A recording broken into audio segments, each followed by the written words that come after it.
ராவணனின் முன்ஜென்ம கதை பற்றி உங்களுக்கு தெரியுமா? ஜெயன், விஜயன் என்கிற 2 பேர் வைகுண்டத்தில் மெய்க்காவலராக இருந்தார்கள். அப்பொழுது ஒரு நாள் பிரம்மாவின் மகன்கள் வைகுண்டத்திற்கு வந்து விஷ்ணுவை பார்க்கணும், வழிவிடுங்கன்னு சொல்கிறார்கள்.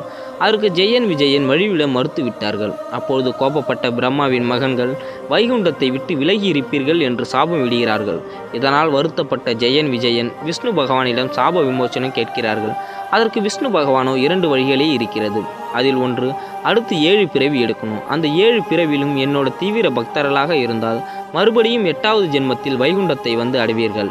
2வது வழி, நீங்கள் 3 ஜென்மம் எடுக்கணும். அந்த 3 ஜென்மத்திலும் என் கையாலவே நீங்கள் சாகணும். அப்படி நடந்தால் 4வது ஜென்மத்தில் வைகுண்டத்தை வந்து அடைவீர்கள். எந்த வழியை நீங்கள் தேர்ந்தெடுத்து கொள்கிறீர்கள் என்று கேட்க, அதற்கு அவர்களோ 2வது வழியை தேர்ந்தெடுத்து விடுகிறார்கள். அதனால்தான் 2வது பிறவியில் ராவணனாகவும் கும்பகர்ணனாகவும் பிறந்து விஷ்ணுவின் அவதாரமான ராமர் கையாலவே கொல்லப்படுவார்கள்.